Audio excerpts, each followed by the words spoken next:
Yeah, good. Great. Let's go. Is deglobalization coming? With Professor Dale Rogers, Arizona State University. Good morning, Dale. It's a pleasure to have you here again. Good morning. Nice to be with you again.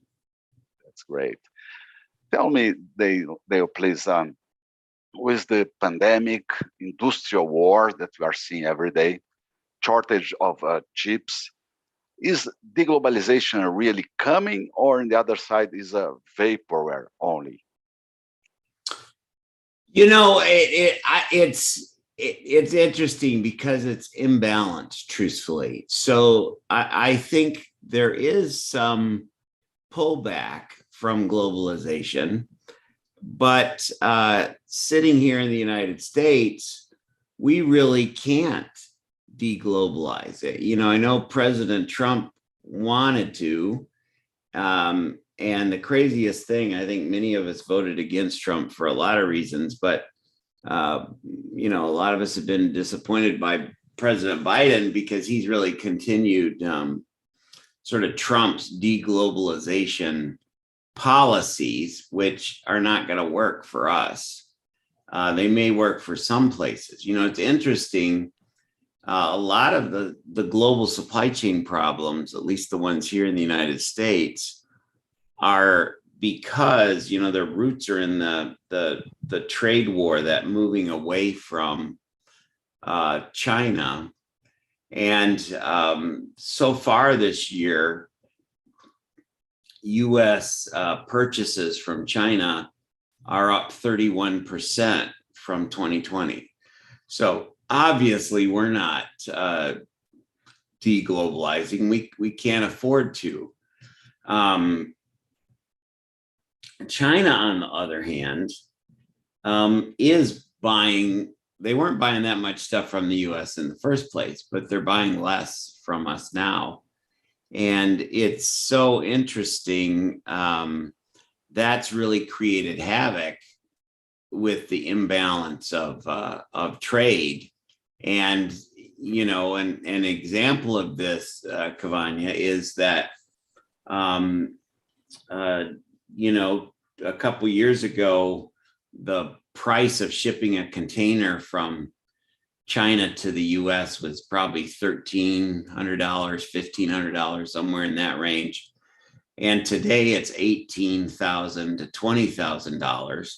Wow, and that's really, yeah, it's crazy. And that's really because of the imbalance of trade, because China took those trade policies seriously. And in the US, we were just kidding around, I guess. And so we're paying much higher costs all the way around. It's really the source of the inflation that you hear talked about a lot in the United States. And it's the worst inflation in 40 years. And it's really because when Trump put those trade policies on to say, hey, we're gonna put tariffs on all the stuff from China, really the US wasn't ready for that, even if somebody thought it was a good idea, which I do not think it was. And we don't really have another place to turn to yet. And so costs are way up, and it's harder and harder to get stuff into the US just because the flow has been dramatically reduced. So the answer to your question is deglobalization coming, both yes and no. So yes, it is in some respects, but for the US, we can't really afford to make everything here ourselves. Plus, there's a lot of stuff that's been gone out of the US for 20, 30 years. How do you just turn that on? We're not going to be able to do that, actually. Costs are essentially the main reason for this, let's see, unbalanced process, or logistics costs, as you mentioned. No, costs are a function of the imbalance of demand. So costs are driven by those imbalances. So the shippers from China, the carriers, all the logistics companies, they're loving the fact that, you know, it's $18,000 to $20,000 a container to ship to LA Long Beach. And they love that. It's great news for them, but it's terrible news for the consumers, and it's terrible news for shippers. And, you know, if you're a small factory in China, maybe making Christmas lights, which, you know, don't cost very much, that price of shipping a container is so high that it probably doesn't make sense to send the lights to the US this year. So the value inside a shipping container, this is pretty much globally in general, usually ranges from between 50,000 and 100,000 US dollars. But sometimes it's lower than 50. And so basically a 40% hit, a 40% cost on just shipping the container, based, you know, 40% of the value of the stuff inside the container, that's way too high to continue those traffic flows very long, right?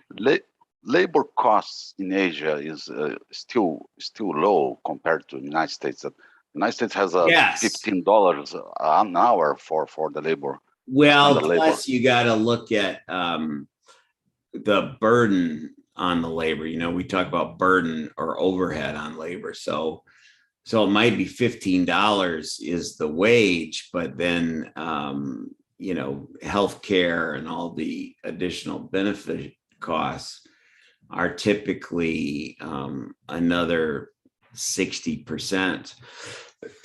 So $15 an hour, you know, might really be $25 an hour because of the benefit costs. Now, China costs have increased over the last, well, many years, but certainly the last 5 years. And so now we're seeing Mexico be, you know, as a lower cost in a lot of regions in Mexico compared to China. So there is kind of a thought that we're going to see things move back. You know, it's interesting, Cavagna, I wrote an article with a couple other folks about an America's solution. So it's in the Harvard Business Review website, and I can put it in the chat for you if you're interested. Good. Excellent. In the LinkedIn post, maybe. Yeah, and that was the idea that maybe we should have an America's solution, so a Pan-American solution, which could actually include Brazil, I think, as a potential partner, but certainly Central America. I just put it in the chat, and if you want to send it out, yeah, you can get it on hbr.org. So we got a lot of response to this idea. It's really a long-term idea. It's not something that you can do very quickly, probably. But if you look at some of the apparel manufacturers like Adidas and Nike, both of them are shifting some production to Central America, El Salvador, and so on. So I'm showing the article here, sharing the screen now. Yes, yep, that's it. The case for Pan American manufacturing ecosystem. Great. Right, and so you know, I think that strategically there's a bunch of reasons why us in the U.S. need that. You know, China already was seeing these costs increase, and so they were developing the Belt and Road system, which you probably heard about, and that was really to both from a sales and distribution side, but more importantly from a sourcing side for China, because they could leverage some of those lower cost countries and have it be part of what's sort of a new version of the old Chinese Silk Road. And so really the U.S. needs that. And honestly, we haven't done a good job. I mean, we've never been particularly nurturing to Latin America. And you know, my friend Cesar, our friend Cesar always says, you know, Dale, there's no Latin America. Brazil's not a part of Latin America, all that kind of stuff. But if right. you're right, but you know, we still should leverage Central America and South America and have that be sort of a corridor for us. For one thing, if you look at Central America and the problems with immigration and Exactly. the radicalization of some of those Central American countries, partly because of the gangs that really got their start, you know, like El Salvador and Guatemala, and all those gangs really got their start in Southern California here in the US, and then got exported down there, and there was no real checks on them. And so we really need to, I mean, it's kind of our fault, I think, the gang stuff they have down there. And it would be great if we could really build those countries back up, I think. Make them stronger to let's see, to make the immigration less important for them. Right. Like, for instance, Nike is manufacturing all their NFL. They have a contract with the NFL, which is American football, not real football, I guess, but American football. And so that's being made in El Salvador, I think. So you know, it's been really a huge pressure on American consumers and American companies as they've been scrambling to figure out, you know, places to buy from. As you mentioned, that deglobalization cannot be so strong as some people would like to have. In the supply chain, not only processes, but technology too. Are there many news that can move the world for a different relationship in terms of supply chain? I don't think so. I think it's a slow thing, and it's hard to reverse it overnight. You know, if you think about how good supply chain managers are, they're really trying to keep up with these changes. But you've got these big shocks to the system that weren't at one time. They keep rolling through the global economy.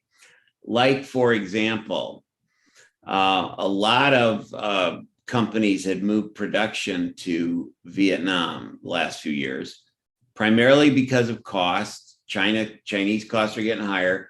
So you moved to Vietnam. Well, what's happened in Vietnam? It's worked pretty well. You know, you can't replace China with Vietnam, which is a little country, but you can shift a little bit.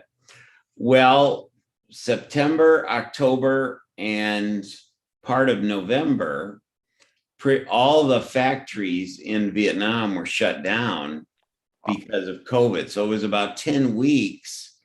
And, you know, firms can't afford to have all of their production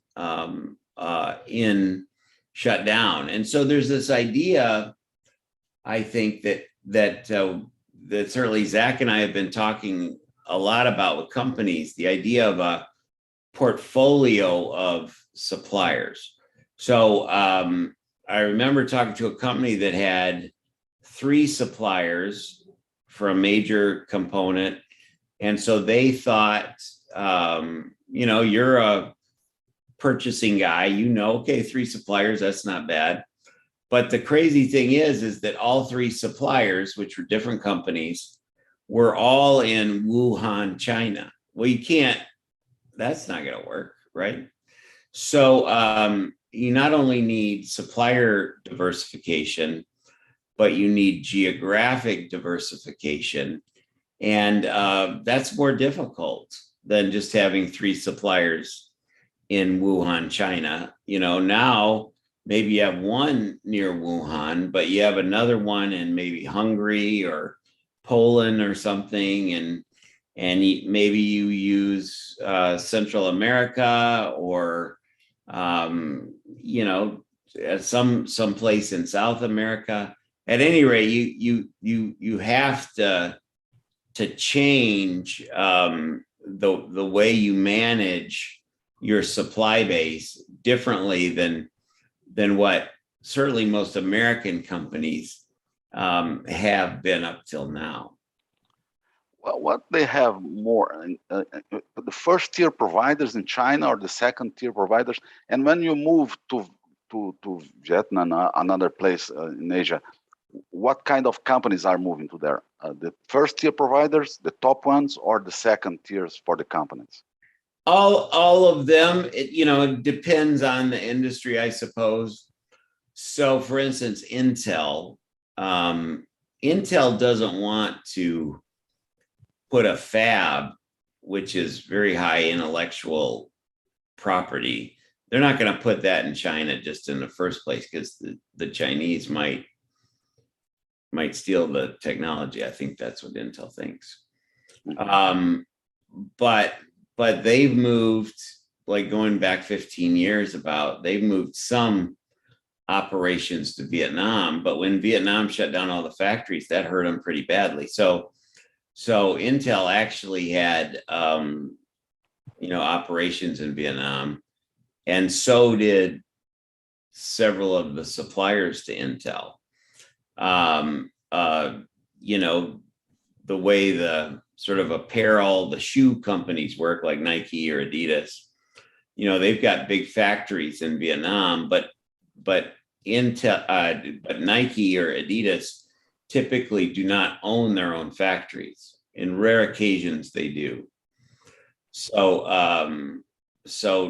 in Vietnam, it's a supplier group, probably that came from China and put plants in Vietnam, and so that's who's actually operating there. But then the Vietnamese government, shuts you down for 10 weeks. And can you shift production very easily? That's a hard one to do. And you don't know how long it's going to be. Is it 2 weeks? Nope. It's 3. Wait a minute. All of a sudden you get to 10 weeks and you don't know what's going to happen. And you can tell for some companies, they haven't been able to get the product into the US in time to really meet the Christmas buying season. Once you get the stuff made, then because of that imbalance of equipment, the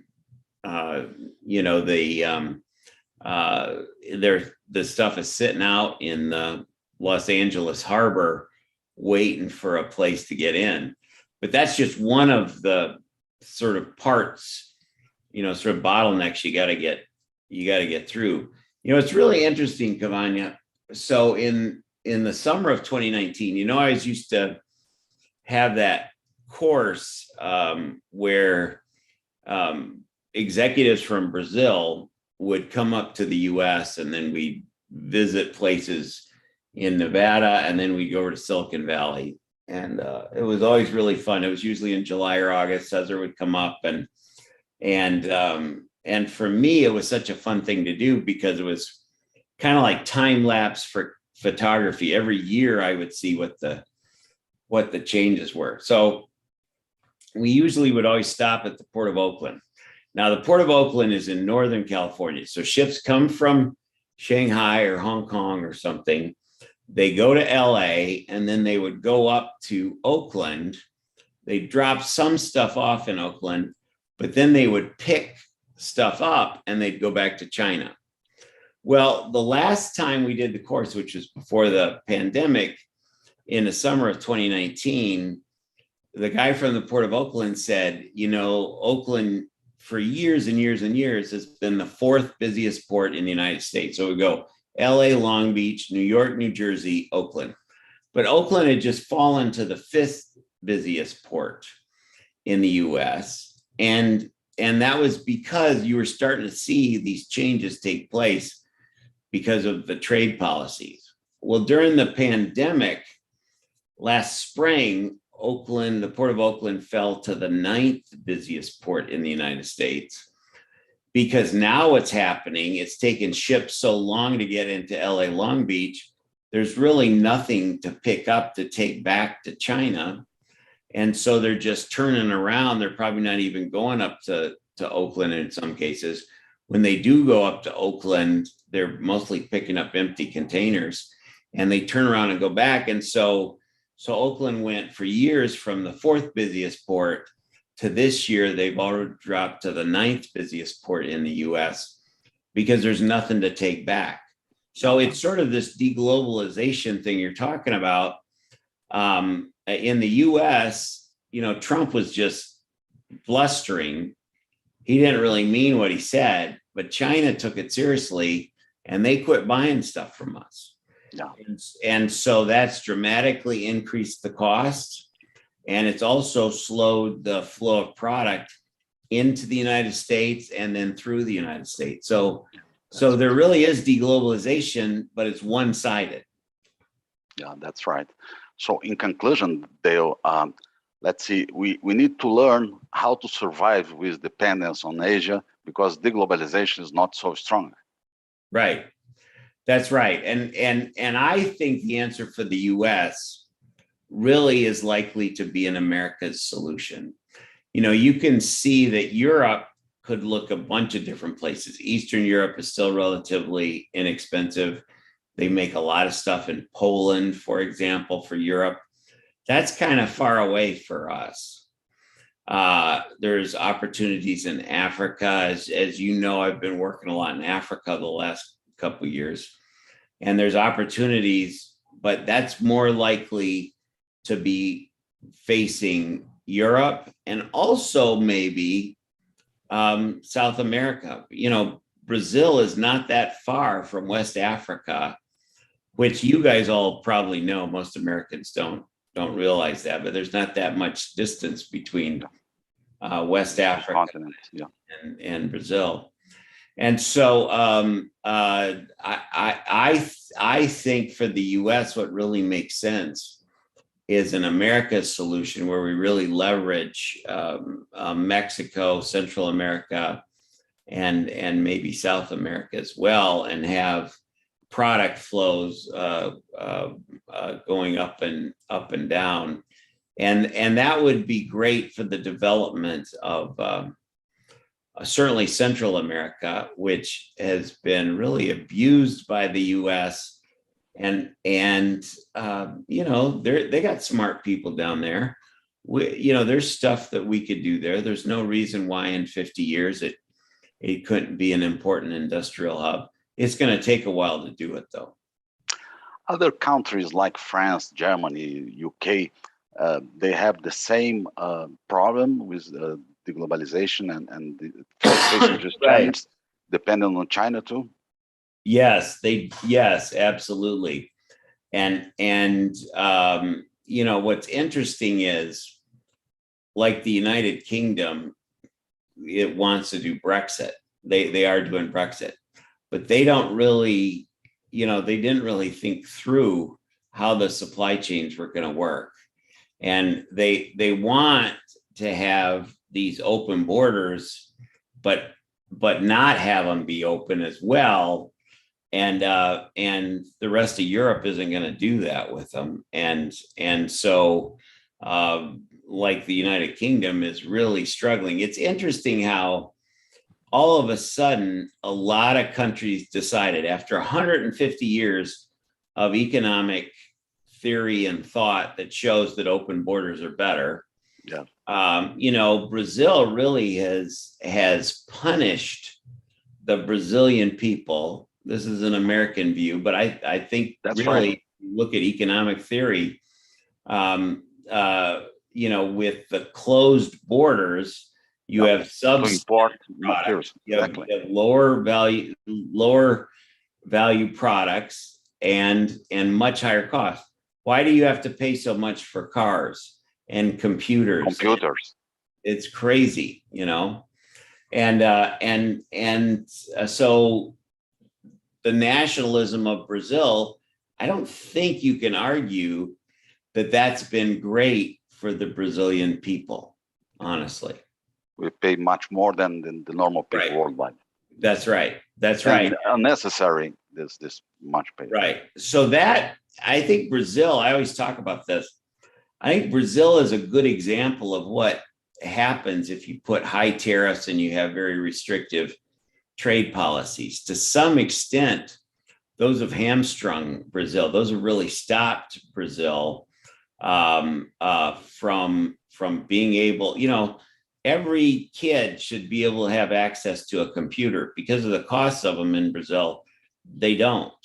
And there could be a kid in a favela that could maybe be a great programmer. You just don't know.